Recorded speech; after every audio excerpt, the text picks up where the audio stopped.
Kriti Sanon, it is a pleasure to be here with you in Abu Dhabi. How are you? Very good. How are you doing? I'm seeing you after so long. So long. It is so lovely to see you in person. We've done Zoom interviews in the middle. We've spoken, but we haven't actually celebrated what a milestone year 2024 is turning out to be for you. Just describe what this year has been like so far. I mean, it started off really well, to be honest, with two of my releases, Teri Baaton, Aisa, Uljha, Jiya, and Crew, just getting so much love at the box office and otherwise, you know, and releasing back to back. I think in the first quarter of the year, I had two releases, which was like hectic, but like good. And obviously gearing up for Do Patti now, which is my first production, releasing on Netflix, which I'm really, really, really excited about. See, I like that because you've laid out everything we're going to talk about now, actually, in that one answer. The first thing I have to say is you're still being modest because Teri Baaton and Crew weren't just big grossers. They are amongst the highest grossers of the year so far.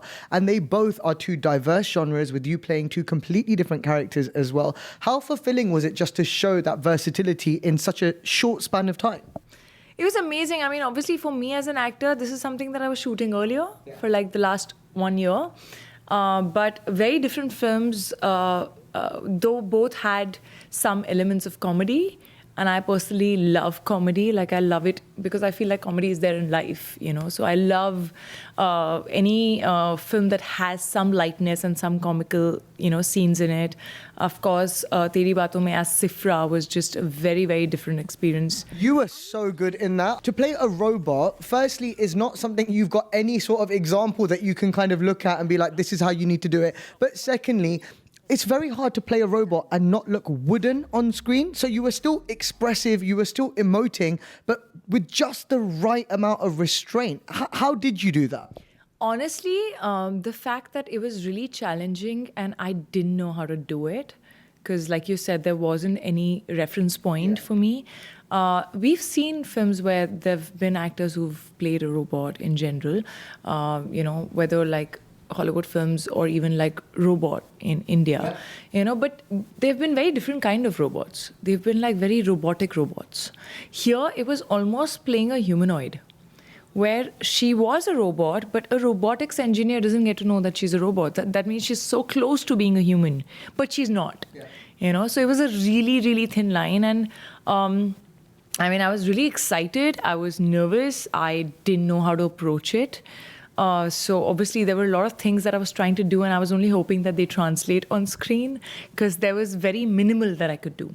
You know, she can't like be overtly expressive, but I didn't want to be like no expression. But what was amazing was even when you do the duck duck dance, which is like the big finale act, we've seen Madhuri do Dhak Dhak. We know how expressive she is. That's a huge risk for you to even take on any form of, you know, version of that. But then to do it whilst playing a robot, that's a crazy challenge.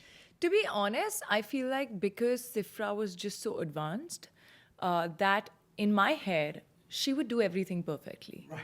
So if she's doing Dhak Dhak, like I was very particular about the fact that I have to do the exact same movements, the exact same kind of expressions, and it needs to be also shot in the exact same frame.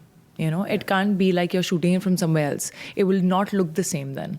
So when we were rehearsing, we were like, no, which side did she turn her head? Okay, it's this side, so it has to be this side. It was that mechanical. Yeah, and I was like, if there was wind from this side, then there has to be wind from this side.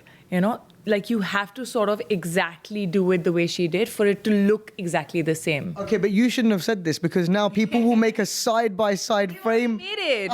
They have already made it. I saw so many of them.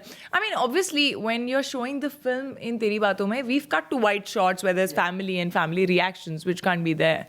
But wherever I'm performing, like if Madhuri ma'am has turned from this side, I've turned from this side. Wow. So even though this was not my favorable side to turn, but we did. So, but it was exciting. I mean, I've been a huge fan of hers. You know, these are songs that I used to copy on, you know, watching her on the television. So to do it actually and be, I mean, I think I was the most charged up that day. You know, actually, you've mentioned that, and I want to take on from that for a moment because you are one of the only young actresses to have worked with so many 90s and early 2000s legends, be that Tabu and Kareena in crew, be that with Kajol, you worked with her in Dilwale, and now again with Do Patti. How is it when you're on set with people who you admired before you became an actress? I mean, it is mesmerizing, and there are times when, you sort of are like, oh my God, I'm performing with Geet. That happens to you. And of course, in Dilwale, meaning that was my second film, to be watching Shah Rukh Kajol live in front of you, I was like, am I actually here? Am I really watching them on a TV? What is going on? But somehow I think the fact that I have admired them and looked up to them, but I have never been someone who's been starstruck as a person. It's not in my nature. So it's not like I will forget my lines, But of course, your first scenes with, them, you're just nervous. You're a little like, how do I do it? I remember with Bebo, there is a scene where, she and I fight. And Tabu ma'am is in the middle. It's in a cab. Yeah. And obviously, there's a part of me who's like, how can I do this to her? But then I had to be like, no, Divya is not that person.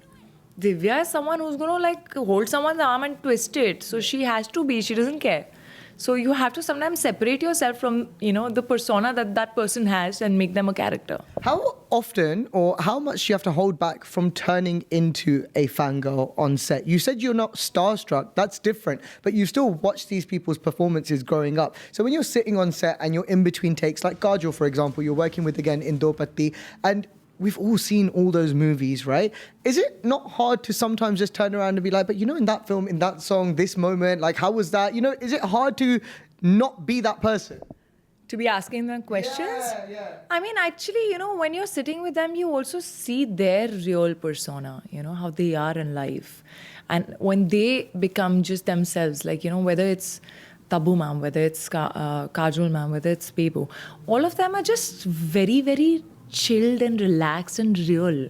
You might see bits and portions of how they are on screen, but they're just so grounded that you never feel that. I'd rather talk to them about what they've eaten, and Bebo loves to know what you've eaten in lunch, dinner, what are you going to eat now, everything, and just have a real conversation. Yeah. I feel so proud of you, actually, because I have seen you. We met for the first time in 2015 when you came to London for Dilwale, and you were with the whole gang. And I watched you. You were smiling from ear to ear because it was such a surreal experience. You were with Shah Rukh Kajol, and you and Varun were both in the same boat.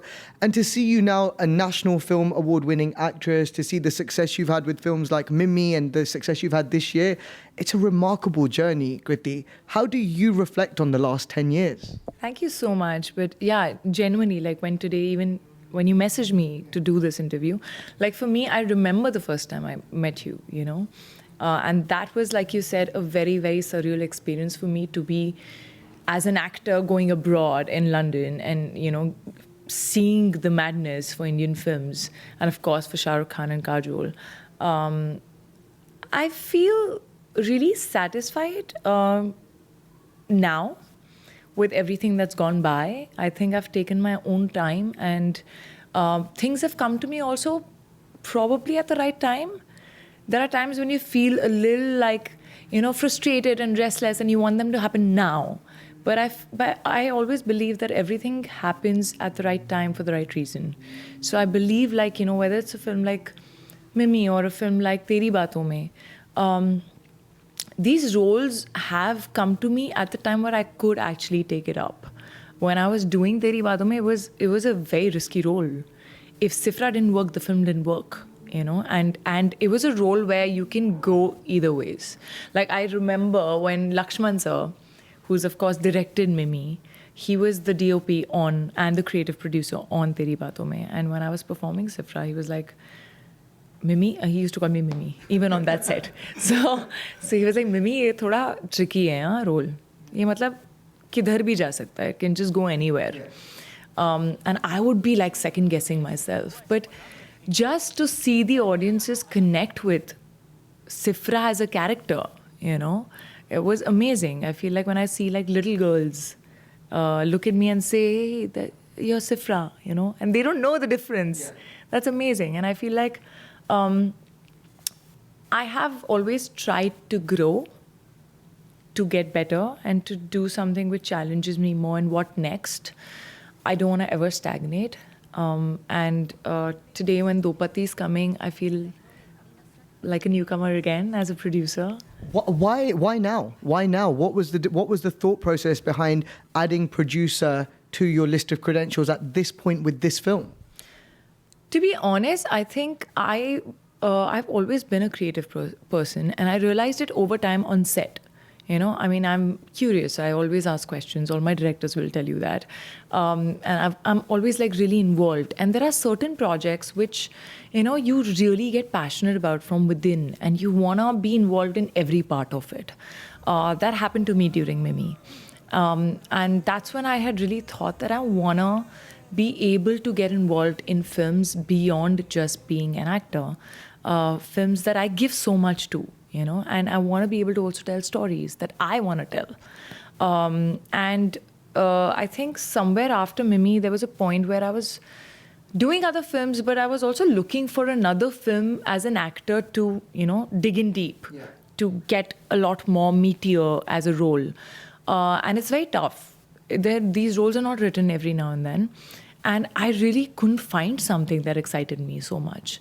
And then I met Kanika Dhillon, who's the writer and my co-producer. And we've been wanting to work for a very long time. She's made great films, Haseen Dilruba and Marzian. She's written and Donkey, I love, and you know, so many. And I also feel like her characters, especially female characters, are also very layered. So it's exciting for an actor. And I told her, I was like, you know what? I really want to produce something. And I am also excited and hungry as an actor. I want to do something, and I don't see an opportunity in front of me right now, so I want to create one. So do you have something, you know, in your mind? And she was like, is there any subject or anything that's close to your heart? And obviously I can't talk about the subject, but I told her something, and she was like, okay. And she had a thought, and then next time I met her, she married the two thoughts beautifully, and she came to me with like just a storyliner. And I just immediately felt it, you know, that I wanted to do this. And I was like, I'm on, and I want to do this as an actor, and I also want to co-produce this with you, and let's make it. You know, the last time we sat down for a proper sit-down was in Mumbai, and that was wonderful because you were in the prep for Mimi at that time. We've done others since then, but that was the last long format interview. The Kriti today is way more confident than even that Kriti 4 years ago. You were confident then, you were already a successful, established actress by then, but there's a confidence I see in you today. And I wonder, does that confidence come from the success of films in the last 4 years? Mimi, Teri Baaton, Crew, this added level of empowerment that I see in you today, where does that come from? I feel confidence always comes from success, yeah. There are certain people who are born with it, and that's a very different thing. I think I've been someone who's been really shy, and I've learned confidence over time. I've tried to improve myself, and as I've felt a sense of satisfaction as an actor, validation as an actor, you know, whether it's the awards or the love that the audience has given. I mean, I've also had my series of films that have not worked. But I feel like you constantly need to feed something inside you that makes you feel like, okay, I'm doing something right, you know. And when you see the love pouring from the audiences, I mean, I think our cinema is a medium where you see a reaction, you know. You make people feel something or you don't. So I feel like when you get that reaction, it gives you a lot more confidence to take more risks, to do something different. I think that requires perspective though. And the reason I say that is because you are one of the few actors who, if I post a review of a film and I haven't liked the film, you don't take personal offense with me for not having liked the film. And there are a lot of people who do that, where they take it very personally. I've spoken to you about those films in the past as well, and you're very aware of where a film hasn't worked and what you might want to do in order to not make that happen again. And I wonder how much, I guess, focus that takes when you're in an industry where everybody around you is always telling you how amazing you are. You know, everyone's always around you telling you how amazing you are, how you're amazing in this film and you're amazing in that film. To actually sit back and think, no, actually, maybe I could work on this or I could work on that, requires a lot of perspective. I mean, yeah, but to be honest, I'm a very critical person myself. So I do need those people to be telling me you're really amazing. So when you've seen my reviews and I've said something, are you like, I agree with you? Yeah, to be honest, I'll also give that to you with the way you put it out. I don't think everyone does that. I think there can also be a lot of critics and journalists who can be really like rude. Yeah, rude. I mean, it's not needed. You tell me why you liked it, and to be honest, a lot of whatever said and done, however the film is, there's a lot of hard work of a lot of people that goes into it. You're just going and watching, and yes, you have a right as an audience to be saying whatever you feel, but just like to be putting it out a little more with a little more respect. Yeah. Always works, then I take you seriously as a critic also, where I take that criticism seriously. I understand your point of view and I don't feel like you have some vindictive agenda towards me, and I don't feel like you're doing it for views, absolutely. So I think that's what's needed. And that's why I feel like always, whether you've liked something or not liked something, the way you put it out is just so honest and not mean, it's just respectful. Well, I can tell you, I loved both your last two films for sure. So we're on a very good roll right now. And I'm hoping Do Patti will be the same as well. But what for me is concerning is there's nothing in the filmography after Do Patti right now. What is going on? Why is there not more stuff? To be honest, I will say I am in talks for some films, and I'm not just saying it as a line. I am genuinely in talks for some films, out of which one of them I'm hopefully going to announce, before the year ends. Okay. But this was a conscious decision. Also, with the fact that not too much of great content is being written. I think it's just really hard to find like well-written stuff. Some of the stuff is that you hear sometimes is like half-baked or a great first half and a not so great second half. And I think today I'm in a place in my career where I'm not somehow just wanting to be on a set for the heck of it, I'm also probably a lot more calmer, maybe because the two films that came out this year worked and, people gave it so much love that I'm like, okay, now I don't need to be running and signing something and being on set because I need to be seen or because, I'm insecure. I want to do good quality work and I want to focus on quality more than quantity. And that is just a conscious decision. I've, in the past in my life, been in various stages where you're new, where, you want to be seen, where you do films thinking that, okay, this is a good setup and these people, okay, I can trust them and they'll make a good film. And sometimes it doesn't happen. And then you're like, no, I'm just going to listen to my gut and I'm going to do what I really feel excited about. So I think I don't want to like a film anymore. I want to love it. Oh, that's a great way of looking at it. I do have to say to you, you've been spending a lot of time in the UK recently. You were at the Grand Prix, you were at London Fashion Week for Burberry, and I see you really representing India very well as a global ambassador. Are you looking at global work? Are you looking at international film work? Are you interested in those opportunities? Very honestly, I'll say yes, I am interested as long as those opportunities, again, are exciting. I don't want to be there for the heck of being in a global film, but I want to do something that makes an impact. But I'd be honest, I haven't really worked towards it, and maybe I should. I haven't like consciously thought of, okay, let's do this and gone after it. I'm usually a go-getter. So I feel like maybe I should give it a lot more for it to happen. I just thought when I saw you there on the in front of the photographers at London Fashion Week, I was like, she looks like an international star. Like she could be in any international project. And I think the world is becoming so much smaller. We just saw Ishan in The Perfect Couple on Netflix, which so many people have watched around the world. And it opens you to, I guess, a new audience as well. So that's something that maybe we can put into the universe. Absolutely. I was about to say that I haven't manifested it enough. Maybe I should. Maybe I should sort of write it down in my diary that I write things in. And then we'll do an interview for that next project as well. But Kriti, thank you so much for your time today. I really appreciate it. Thank you. Thank you. It's always lovely talking to you.